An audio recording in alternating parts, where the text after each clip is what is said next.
The most advanced power armor that ever saw combat before the world was twisted into a hellish mockery of its former self was the T-51B. Yet in the shadows of government development teams, there was an armor being designed that was going to be far more advanced and efficient than even the best model of power armor ever seen on the front lines.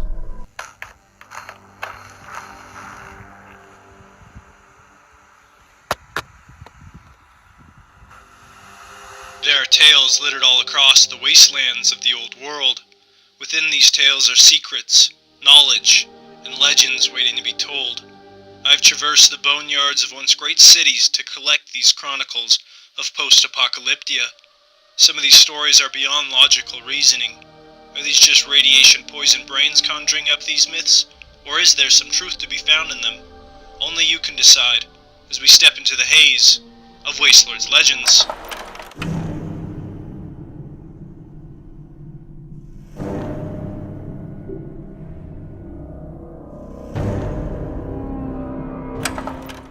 The X-01 set of power armor, as the name implies, was merely a prototype by the time of the Great War, and therefore has many design flaws. Yet despite this, it is still an excellent choice of wasteland protection. This armor was still being developed just before the Great War, so judging by its name and state of function, I put the beginning of its design possibly sometime in early 2077, after the deployment of the T-60. Yet there is no evidence to support this.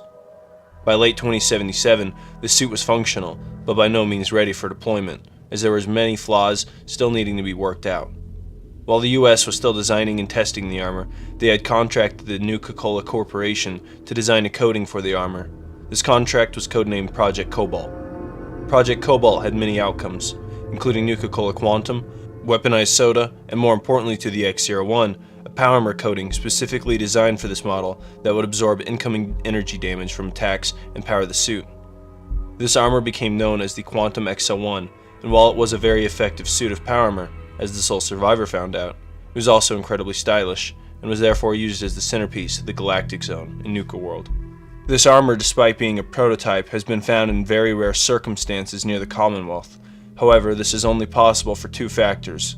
The first being the armor was being developed, and there may have been instances of the armor being researched.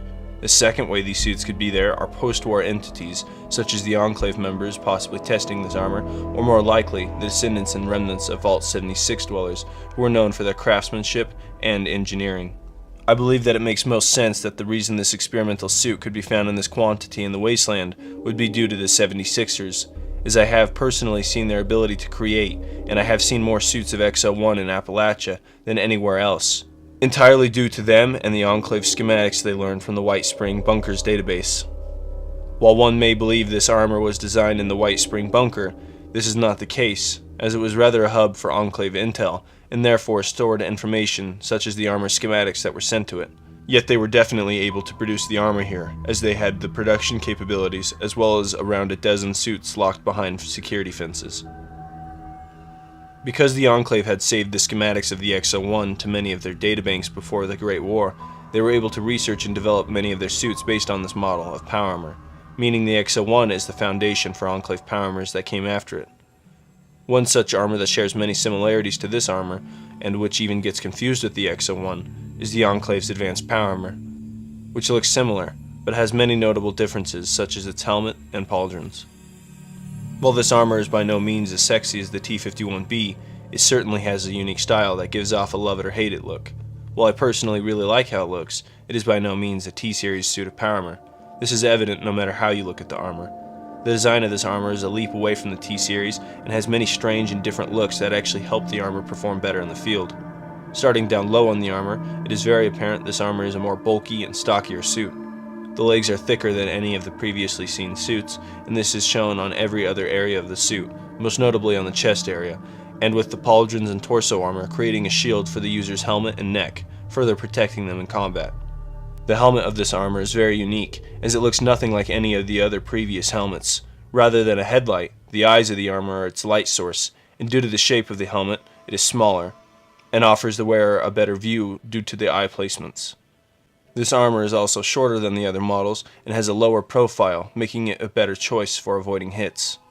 The armor itself, however, unsurprisingly due to the nature of it still being developed, is weaker than the T-51B in all aspects except for radiation protection. It even has slightly less physical resistance than the T-60, yet it outclasses T-60 in electrical protection. When it comes to variants of this armor, there are only a few. The previously mentioned Nuka-Cola Quantum X-01, which increases the user's action point refresh speed due to the unique coding. The Institute's coding, that increases intelligence, likely through internal databanks. And a very unique Deep Space Walk armor. The Deep Space Walk model is a very interesting suit, and because it looks like it evolved from the X-01, we will discuss its lore as well. Due to this armor being practically unknown and unreported, at least to what I've been able to tell, I assume it is a very heavily modified model of X-01, as it has many similarities, yet many differences, such as the helmet being far larger and the pauldrons being shorter. The helmet looks like the perfect cross between an astronaut's helmet and the helmet of X-01. The most perplexing detail, however, is this suit displaying the Enclave insignia rather than the American star. Could this perhaps be a repurposed American space power armor being prepared for the Enclave's big plans to go to space? Looking at the only piece of evidence to this suit's existence, other than the armor itself, is a board game known as the Fight for Freedom. On the scoreboard we are shown the same suit, but with the American star rather than the Enclave's logo. While there isn't any information on this armor, and only one reference to the Sea of Tranquility conflict, I'd assume this armor was designed with the goal of fighting on the moon, but until that piece of history resurfaces, we may never know the suit's true purpose.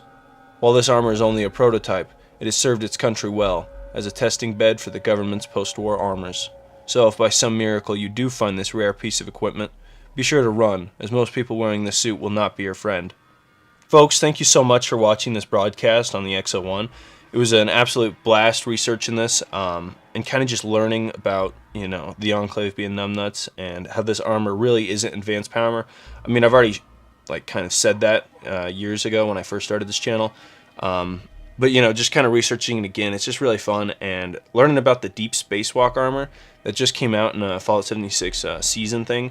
A lot of people are like, oh, well, it's not canonical, blah, blah, blah, blah, blah. Womp womp. It's in the freaking game, so suck it.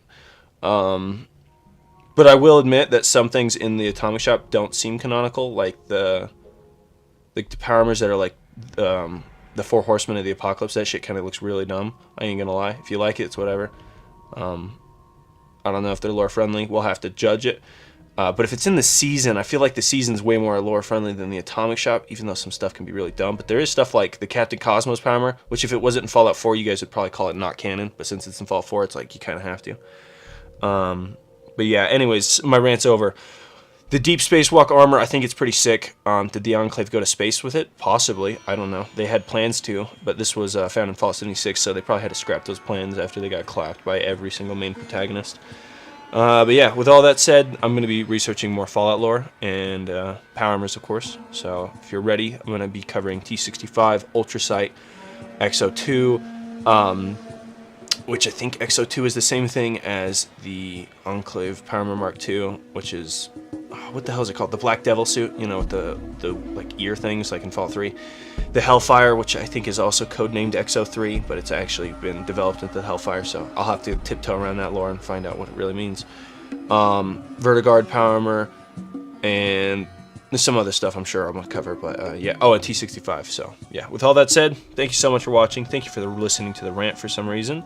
And yeah, may the Wasteland treat you with peace and prosperity.